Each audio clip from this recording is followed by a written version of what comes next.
Welcome everyone to the Saphira Center of Shamanism, where we break down the ancient esoteric practices of shamanism and the occult, bringing them into balance with the deep psyche. My name is Luke, experienced practitioner and mentor of the shamanic and occult sciences. It is an honor to have you here. Thank you for joining me once again.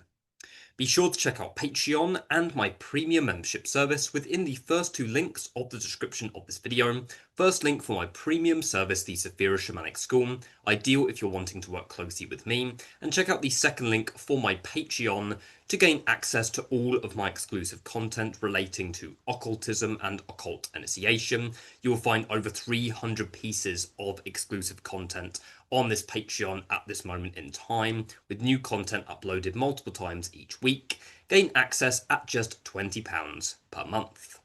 I look forward to seeing you there.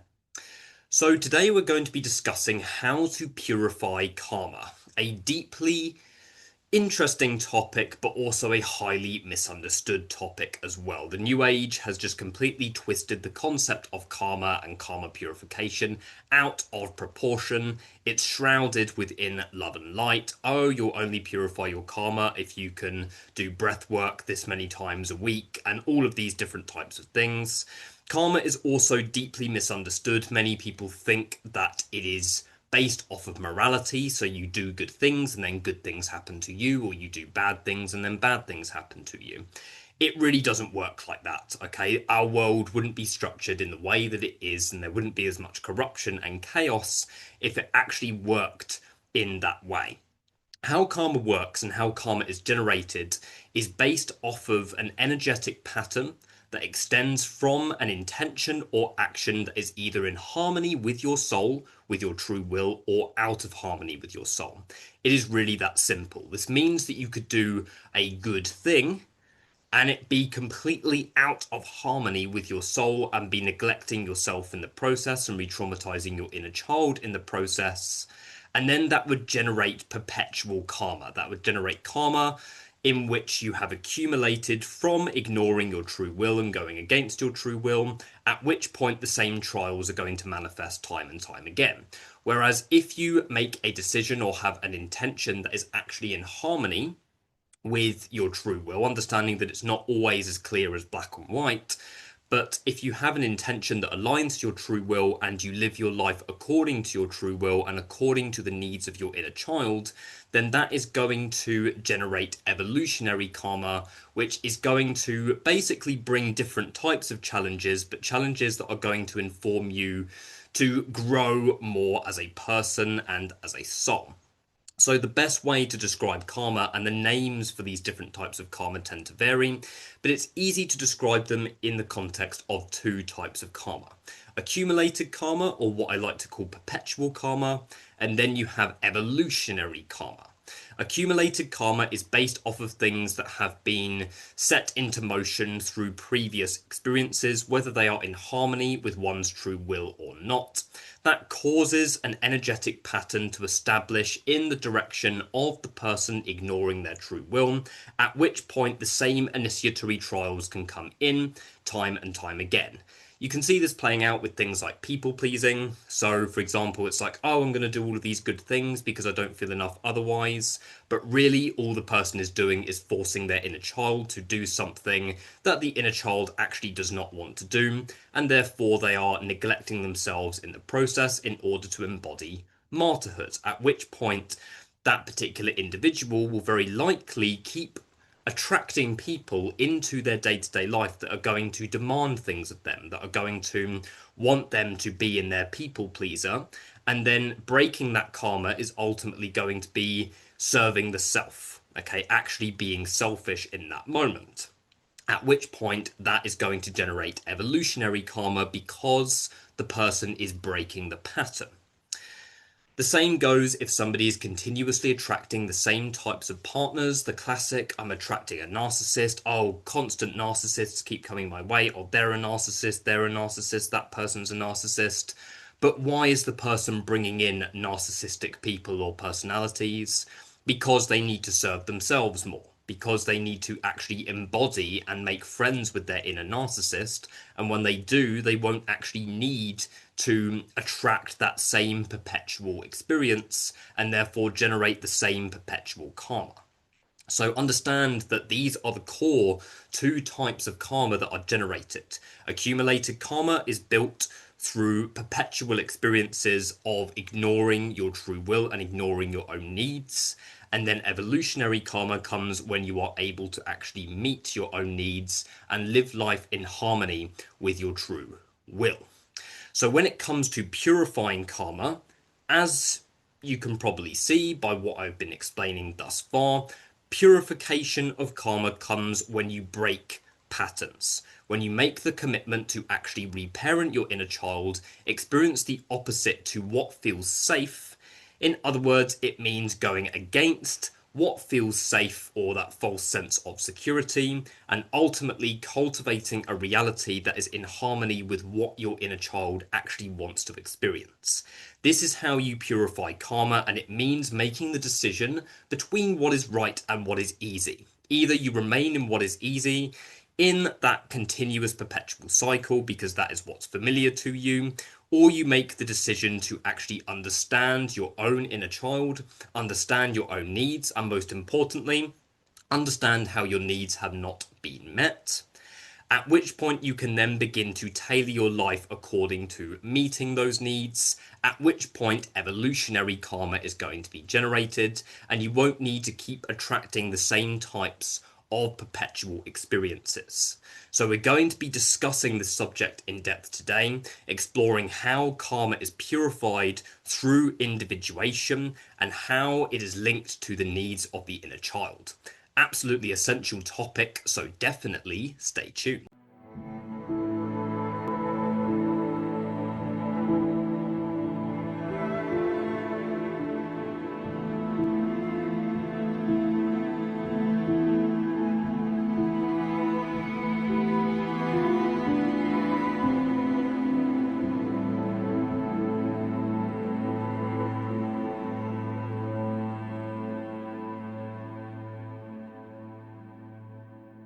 So, karma purification is a highly misunderstood concept. Let us first explain what karma purification actually is.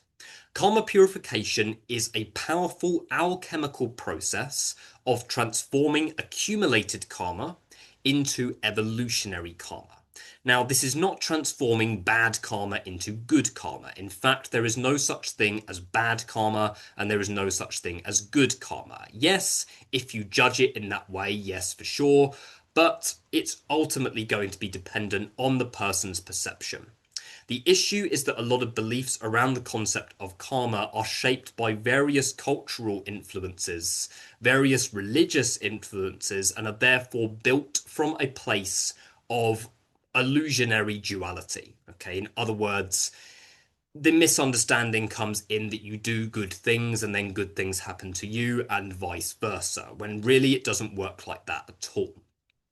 So, in order to purify karma, and in order to transform accumulated karma into evolutionary karma, we have to actually live our karma. We have to actually face it in our day-to-day life and ultimately make the decision to be more vulnerable with ourselves and actually choose a reality that is going to be for our evolutionary best interest. Where the problem comes in is simply where we have learnt to normalize realities whereby our needs are not met. Therefore, it causes the majority of individuals to actually feel safer in a reality that has been constructed through accumulated karma, without realizing that the whole purpose of us being here in this physical, tangible experience is to purify the karma of the lineage, and in doing so, purify the karma that we have established from previous lifetimes. So, our reality, the generation that we have been born into, the physical body that each of us have, is literally a vessel of all of the karma that we have accumulated throughout our previous experiences, and we have to go through a process, normally within our early years, whereby our karma is set into motion. Our energetic pattern that mirrors what we've experienced in past lives and also mirrors the generational trauma as well is basically kicked into motion. Basically, what I'm saying here is that your parents and what your family dynamics actually show you is basically what you are supposed to break out of.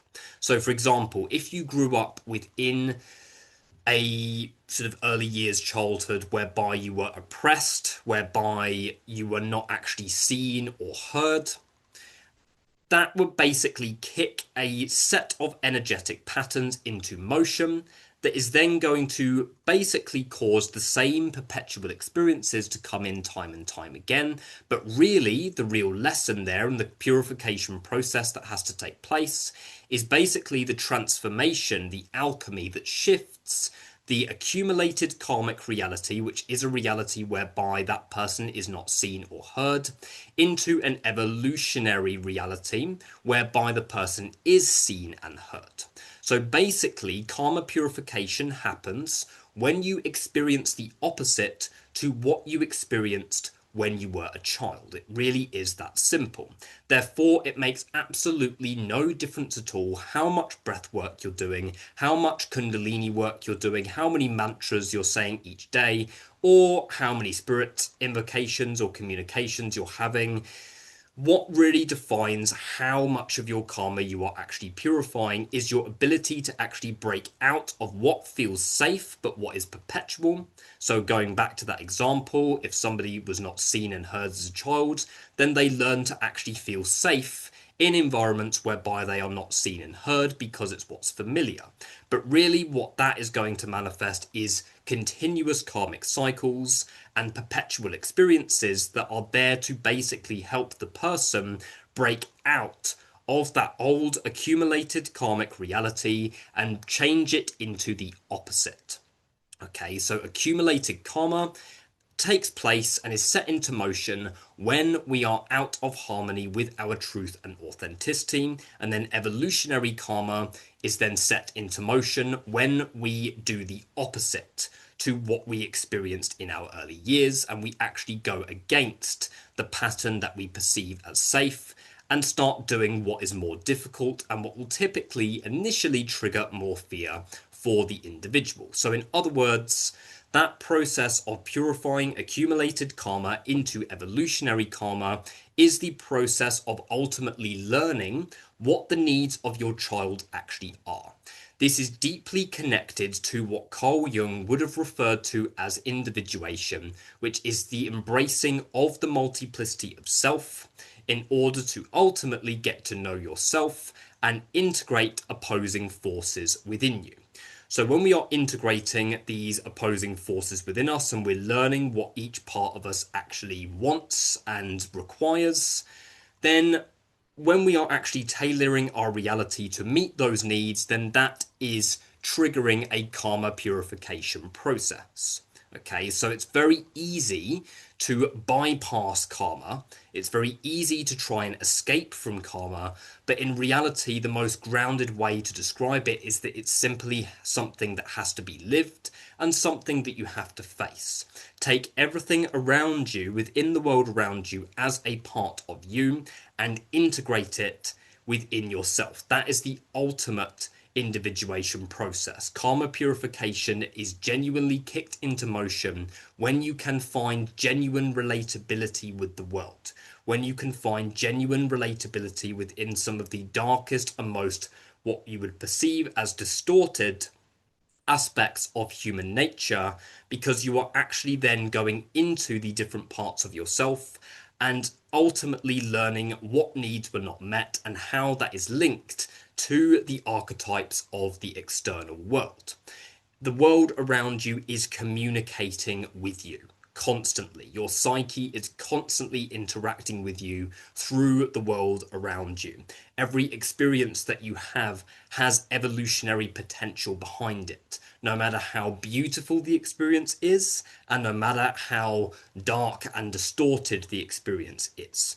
What really defines our ability to alchemize karma and alchemize our trauma and integrate it is to understand what was underneath, understand what need was completely repressed in the process of that trauma actually taking place, and then making the commitment to get to know these different aspects of self so that we can actually tailor our reality to be a vessel for that aspect. So, in other words, karma purification means consciously becoming the vessel for what you as a human being have been trying to avoid. You have to go into the places within yourself that you do not want to go into by default. Okay, understand that if you fear certain aspects of self or you fear certain aspects of the world around you, there are things that you need to confront and there are things that you need to alchemize in order to actually start experiencing evolutionary based karma. Now, understand that once we have purified accumulated karma and transformed it into evolutionary karma, the work does not end there. Evolutionary karma is then going to start bringing you different types of trials, different types of experiences that are there to initiate higher levels of evolution for you.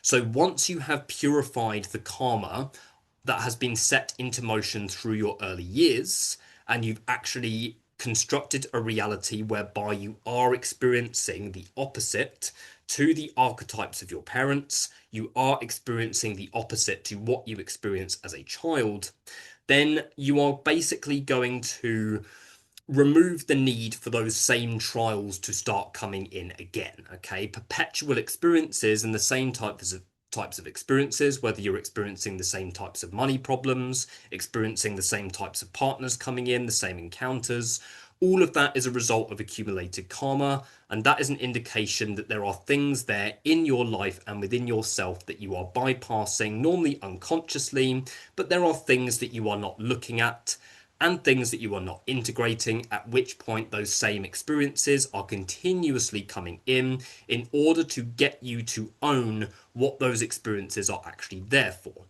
But once you have actually purified that, then you start experiencing evolutionary karma, whereby new challenges start to come in, new situations start to come in, new sort of initiatory trials start to unfold in order to initiate a much higher level of individuation and a much higher level of soul evolution in the process.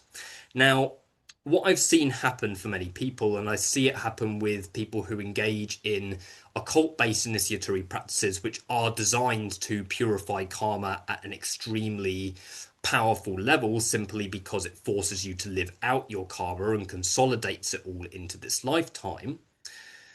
What I've seen happen with many of these individuals is that, okay, they can break out of their perpetual karma and out of their original accumulated karma, but then they think that the work's done. So then they establish this sort of righteousness that then stops them from being able to evolve further, at which point, when the new initiatory trials start to come in as a result of the evolutionary karma that they're then generating by serving their true self and living a life in harmony with the true self, what's basically happening then is that they are unconsciously ignoring the trials that are then coming in via the evolutionary karma. At which point, guess what? That is going to turn into new accumulated karma if you do not face it. This is the thing. So, karma purification is something which is a continuous process. It's not like, oh, I've purified all of my accumulated karma now, so then I'm going to stop attracting the same perpetual experiences.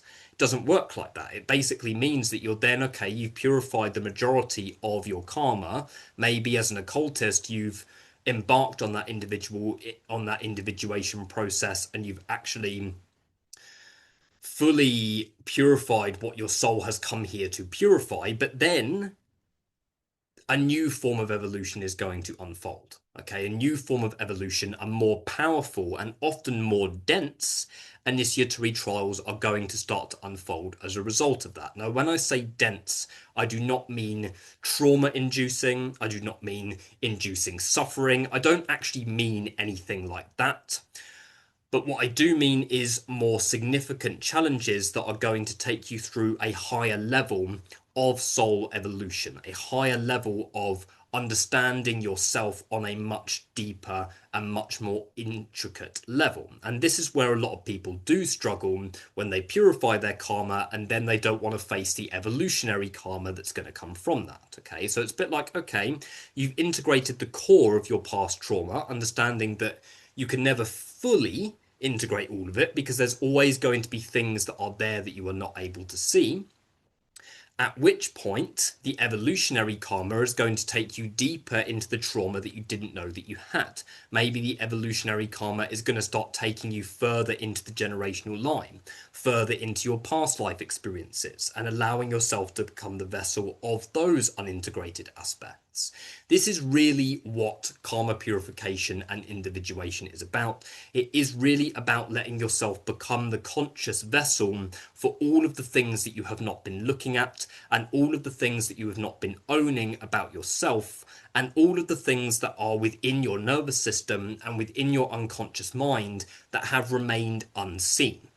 So the accumulated karma gets processed, and then the evolutionary karma starts flowing from the other direction. And if you're facing it, taking accountability and understanding that the work is never done, then you will absolutely cruise through those initiatory trials, facing each one as it's supposed to be faced, taking that as a part of you, taking every encounter as a part of you, and then you're facing all of these different trials, and you are going to evolve so significantly. You are going to evolve lifetimes if you are actually willing to constantly face the evolutionary karma that you are generating by serving your true self.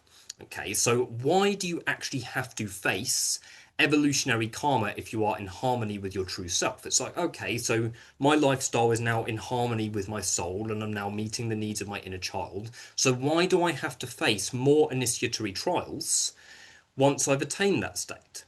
And the reason for that is because you can never fully tap into the entirety of your true will. If you think that you have, then you are limiting your own abilities and you are limiting your own soul. Your true will is far more expansive than what any of us are actually able to perceive. Way more expansive, beyond comprehension. At which point, you are going to channel aspects of it into your day-to-day life, but you're going to channel aspects of it in waves. Okay, you're going to get waves of like, oh, I understand my soul now. Oh, I understand who I really am now.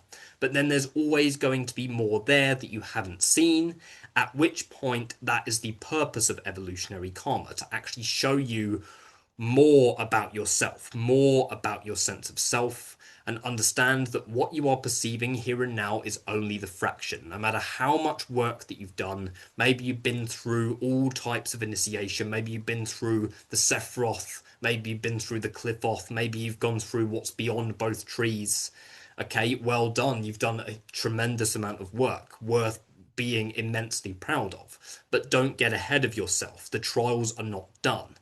The trials will get more dense, the challenges will get more challenging, but the blessings will become more significant. This is the thing. This is how true evolution and individuation works. It does not work through getting to a point in your process where it's like, ah, oh, I'm free, I'm done. Okay, I don't have to do any trauma work anymore. I've done all of my trauma work. No, no, no, no, no. Yeah, it's so cute when people say that. That's not how this stuff works, okay? The further along your process you go, the further into harmony with your true will you go, the more that aspect of yourself is going to be challenged. Because once you've tapped into that aspect of your true will, you then need to learn how to actually live your life in harmony with that aspect of your true will, at which point the evolutionary karma comes in with that purpose, and if you are willing to face it and not fight it, then you will continue to evolve at an immense pace.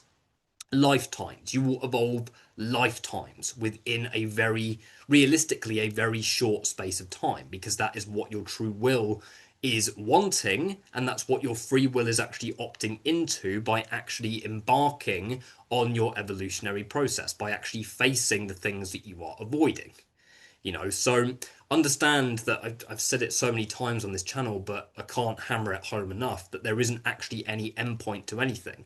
And the further along any initiatory path you go, the more dense the trials are going to become, the more powerful the initiations are going to become, the more pivotal the initiations are going to become, and the more blessings you are going to get as a result of that. Okay, the dark gets darker as you go further into your evolutionary process. The darkness gets darker.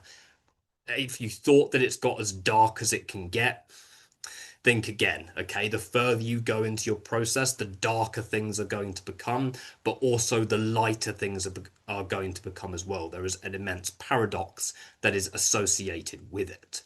Okay, so understand what I'm really trying to hit home within this video today is that karma purification is an alchemical process that has to be lived within your day-to-day life. You are going to experience challenges. Life is here to challenge you. Life is challenging. It's what we have opted into. It is what we are here to experience. We are not here to embark on spiritual practices that are going to take us up to 5D and are going to take us out of the challenges of the world or bypass them. If you're on a real process of evolution, then it is going to bring you challenges. This is the thing. I've worked with angelic paths of initiation. I've worked with the Sephiroth. It brings you challenges. Challenges that are there to help you master different qualities within yourself. I've worked with demonic paths, the Cliffoth. Yeah, it brings you challenges that are there to help you master aspects of yourself. Okay, a real process of evolution is one that keeps the ego challenged, keeps the ego fluid, and informs continuous growth and evolution. Not getting to the point where it's like, oh, I'm done, and then that's it. That is when stagnation occurs. So the purpose of karma purification, to really summarize, the purpose of karma purification is to transform accumulated karma that has been set into motion by intentions and actions that are out of harmony with the true will. The purpose is to transform that karma into evolutionary karma, whereby you are then being brought new trials, not perpetual trials, but new trials that are there to initiate you into higher levels of truth and sovereignty. Absolutely essential. But I think that is everything that I needed to discuss in this video. A lot of initiatory processes have this at the forefront, whether you are an occultist going into occult initiation, whether you're doing shamanic initiation, whether you're on a path of self-development. Real karma purification happens when you face what you are avoiding, use the world as a vessel for it. Absolutely essential, but I think that's everything that I need to discuss. Be sure to hit like and subscribe if this video was helpful to you, and I will see you in the next video. Thank you.